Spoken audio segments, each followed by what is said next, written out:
Hello बच्चों, कैसे हैं आप सब। मेरा नाम है शशिभूषण पटेल और आप देख रहे हैं मेरा और आपका खूबसूरत सा चैनल द केमिस्ट्री टाइटन। चलिए आज की क्लास हम शुरू करते हैं। क्या आपको पता है कि एक उदासीन परमाणु में इलेक्ट्रॉन, प्रोटॉन और न्यूट्रॉन की संख्या हम कैसे निकालें? यदि नहीं पता है तो इस वीडियो के अंत तक मेरे साथ बने रहिए। तो चलिए आज की क्लास हम शुरू करते हैं। तो सबसे पहले हम ये देखते हैं कि ये जो परमाणु है, उदासीन परमाणु है, वो बनते कैसे हैं।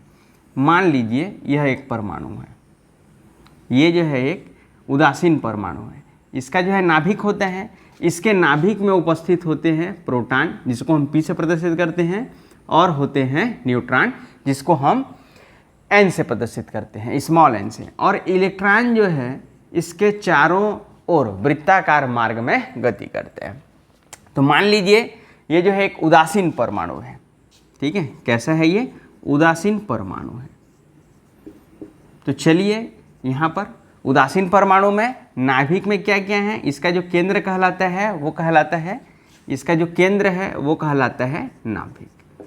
तो नाभिक में क्या क्या होते हैं? प्रोटॉन और न्यूट्रॉन, और इलेक्ट्रॉन वृत्ताकार मार्ग में गति करते हैं। तो चलिए अब हम देखते हैं कि हम किस प्रकार से जो है एक उदासीन परमाणु में प्रोटॉन, न्यूट्रॉन और इलेक्ट्रॉन की संख्या को हम निकालेंगे। तो इसको जानने के पहले हम चलिए जानते हैं कि ये परमाणु क्रमांक क्या होते हैं, जिसको हम बोलते हैं एटॉमिक नंबर। तो ये जो एटॉमिक नंबर है वो आखिर है क्या, ठीक है। तो किसी भी तत्व के नाभिक में उपस्थित प्रोटॉनों की संख्या, ठीक है, किसी भी तत्व के नाभिक में उपस्थित प्रोटॉनों की संख्या, ठीक है। अर्थात इस नाभिक में कितने प्रोटॉन हैं, वो जो प्रोटॉन होंगे वही क्या कहलाता है? परमाणु क्रमांक। अर्थात जितना परमाणु क्रमांक होगा, परमाणु क्रमांक बराबर प्रोटॉन की संख्या। चलिए दूसरा यहां पर हम देख लेते हैं परमाणु भार क्या होते हैं। परमाणु भार, या कई जगह यूज होता है टर्म्स द्रव्यमान संख्या। तो ये जो द्रव्यमान संख्या है वो क्या होते हैं? तो किसी भी तत्व का जो परमाणु भार है उसके नाभिक में उपस्थित प्रोटॉनों की संख्या प्लस न्यूट्रॉनों की संख्या, इन दोनों का जो योग कहलाता है वो कहलाता है आपका द्रव्यमान संख्या या परमाणु भार। अर्थात केवल यदि नाभिक में प्रोटॉनों की संख्या को हम लें तो वो परमाणु क्रमांक कहलाएगा। प्रोटॉनों के साथ साथ यदि उनमें न्यूट्रॉनों की संख्या को भी जोड़ दें तो वो कहलाएगा इसका परमाणु भार। और एक चीज, कुछ याद रखने लायक चीजें हैं।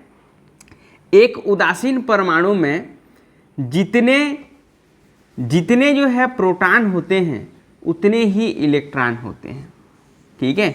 एक उदासीन परमाणु में जितने प्रोटॉन होंगे उतने ही इलेक्ट्रॉन होंगे, ये बात जो है हमेशा याद रखिए। तो चलिए यहाँ पर जो है अब हम देखते हैं, जैसे सबसे पहला एक उदाहरण लेते हैं, हाइड्रोजन, ठीक है, 1H1। यहाँ पर ये जो नीचे में रहता है ये कहलाता है परमाणु क्रमांक। नीचे में क्या रहता है? परमाणु क्रमांक। और ये जो ऊपर में रहता है, नीचे में परमाणु क्रमांक, और ये ऊपर में जो रहता है वो उसका होता है परमाणु भार, ठीक। तो यहाँ पर देखिए अब हमको जो है हाइड्रोजन में जो है प्रोटॉन, न्यूट्रॉन और इलेक्ट्रॉन की संख्या को निकालना है। तो सबसे पहले हम देखते हैं यहाँ पर प्रोटॉन की संख्या, ठीक है। अब यहाँ पर देखिए प्रोटॉन की संख्या बराबर उसका परमाणु क्रमांक, और परमाणु क्रमांक कितना है? 1। अर्थात प्रोटॉन की संख्या कितना हो गया? 1 हो गया। उसी प्रकार से अब हम देखते हैं इलेक्ट्रॉन की संख्या, ठीक है। अब एक उदासीन परमाणु है तो जितने प्रोटॉन होते हैं उतने ही क्या होते हैं? इलेक्ट्रॉन। अर्थात एक प्रोटॉन है तो एक क्या होगा? इलेक्ट्रॉन। अब हम देखते हैं न्यूट्रॉन की संख्या। अब यहाँ पर देखिए परमाणु भार बराबर क्या होता है? Proton plus neutron. यदि हमको न्यूट्रॉन की संख्या निकालना है, ठीक है, तो इसी यहाँ पर देखिए, यहाँ यहीं से, ठीक है, यदि हमको न्यूट्रॉन की संख्या निकालना है, ठीक है, n निकालना है, बराबर क्या हो जाएगा? परमाणु भार माइनस प्रोटॉन, प्रोटॉन मतलब परमाणु क्रमांक, ठीक है। अर्थात परमाणु भार में परमाणु क्रमांक को घटा दीजिए। तो यहाँ पर निकल आएगा आपका न्यूट्रॉन की संख्या। अब देखिए एक में एक घटा दिए, कितना हमको मिल गया 0। अर्थात हाइड्रोजन एक ऐसा तत्व है जिसमें न्यूट्रॉन की संख्या जो है क्या होती है 0 होती है। चलिए आगे हम देख लेते हैं 2He4। अब देखिए हीलियम परमाणु का नाभिक है। अब इसमें देखिए प्रोटॉन की संख्या, ठीक है, प्रोटॉन की संख्या बराबर क्या होता है, एक साथ बोलेंगे परमाणु क्रमांक। अब हीलियम का परमाणु क्रमांक कितना है 2 है, तो प्रोटॉन कितने हो गए 2। और एक उदासीन परमाणु है, ठीक है। अब आप कैसे जानेंगे परमाणु उदासीन है या नहीं। अब देखिए क्या इसके ऊपर में प्लस या माइनस का चिन्ह है, नहीं है। यदि प्लस या माइनस का चिन्ह नहीं है अर्थात ये जो परमाणु है वो कैसा है, उदासीन है। यदि इसके ऊपर में ये प्लस होता या माइनस लिखा हुआ होता तो ये जो है उदासीन परमाणु नहीं होता। अब देखिए परमाणु क्रमांक अर्थात उसके प्रोटॉनों की संख्या, और उदासीन परमाणु है तो जितने प्रोटॉन उतने ही इलेक्ट्रॉन। अब बताइए न्यूट्रॉन की संख्या, परमाणु भार में परमाणु क्रमांक को घटा दीजिए, 4 में 2 घटाए, कितना बचा 2। अर्थात ये जो हीलियम परमाणु का नाभिक है उसमें प्रोटॉन की संख्या 2, इलेक्ट्रॉन की संख्या 2। इसी प्रकार से न्यूट्रॉन की संख्या भी कितना हो गया 2। उसी प्रकार से चलिए अगला चलते हैं लिथियम। अब यहाँ पर देखिए प्रोटॉन की संख्या अर्थात उसका परमाणु क्रमांक कितना 3। जितने प्रोटॉन उतने ही इलेक्ट्रॉन, क्योंकि परमाणु कैसा है उदासीन है, ठीक है, ये परमाणु कैसा है उदासीन है। अब बताइए न्यूट्रॉन की संख्या, 7 में 3 घटा दिए, कितना बचा 4। बहुत ही सिंपल है। चलिए अगला जो है हम देख लेते हैं, जैसे आ गया कार्बन का, ठीक है, ये कार्बन का। अब यहाँ पर हमको निकालना है प्रोटॉन, इलेक्ट्रॉन और न्यूट्रॉन। तो यहाँ पर देखिए प्रोटॉन की संख्या कितना हो जाएगा, उसका परमाणु क्रमांक 6, इलेक्ट्रॉन की संख्या भी कितना हो जाएगा 6। अब न्यूट्रॉन की संख्या 12 में 6 गया तो कितना मिल गया हमको 6।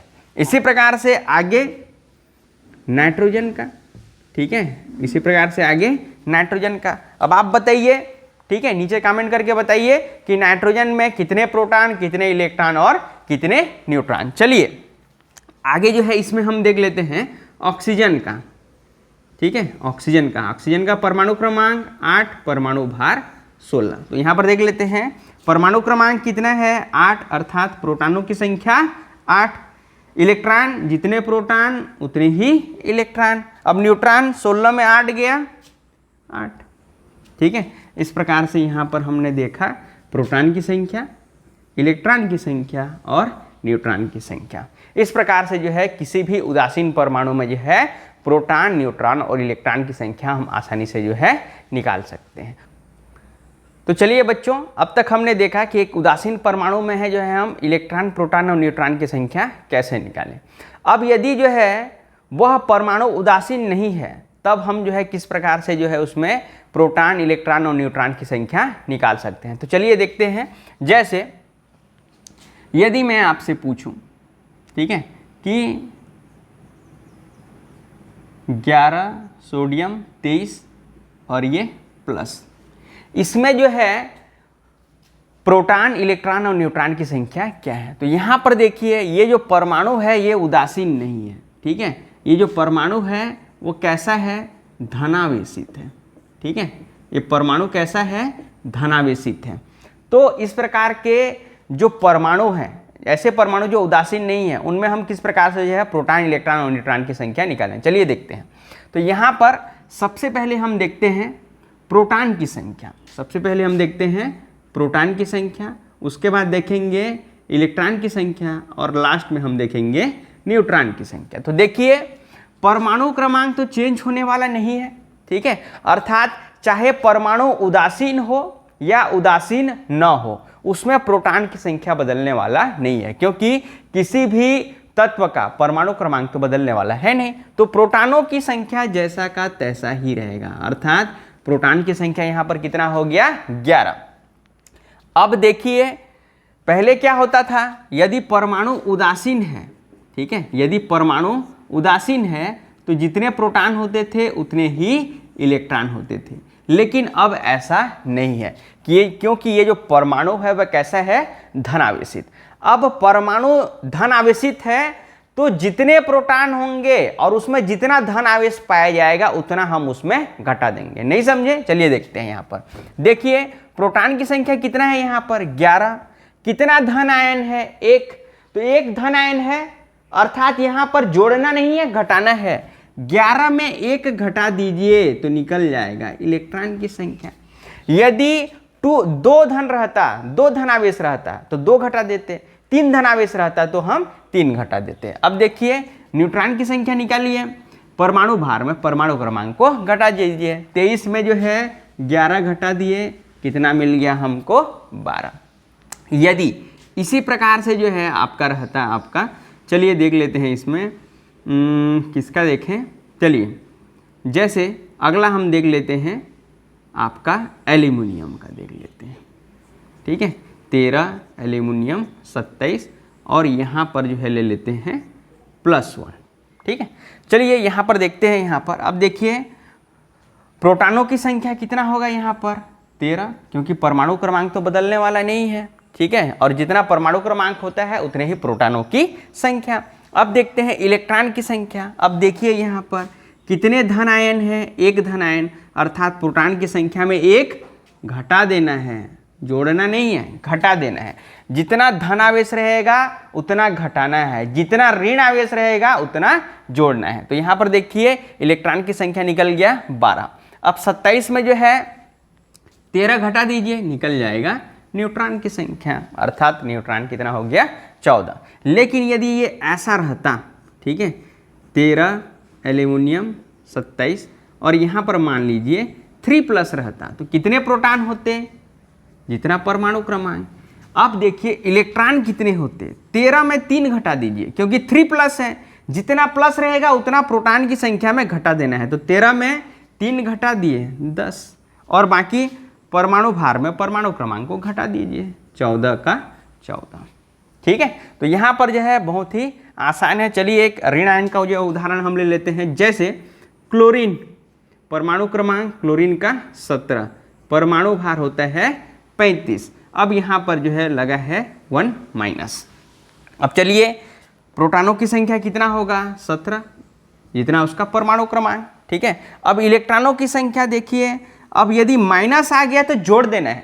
ठीक है, प्लस रहेगा तो घटाना है, माइनस रहेगा तो जोड़ना है। तो 17 में 1 जोड़ दीजिए, कितना हो जाएगा इलेक्ट्रॉन की संख्या, 18।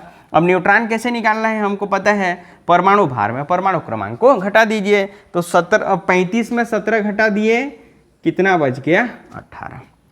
तो इस प्रकार से जो है हमको यहाँ पर आसानी से जो है हम निकाल सकते हैं। ठीक है, चलिए इसी प्रकार से एक जो है हम देख लेते हैं आपका फास्फोरस। ठीक है, 31, यहाँ पर P3- है। ठीक है, इसमें जो है कितने प्रोटॉन होंगे, कितने न्यूट्रॉन होंगे और कितने इलेक्ट्रॉन होंगे, ये जो है नीचे कमेंट बॉक्स में कमेंट कीजिए। उम्मीद है ये वीडियो आपको पसंद आया होगा। यदि वीडियो पसंद आया है तो लाइक कीजिए, शेयर कीजिए और सब्सक्राइब कीजिए।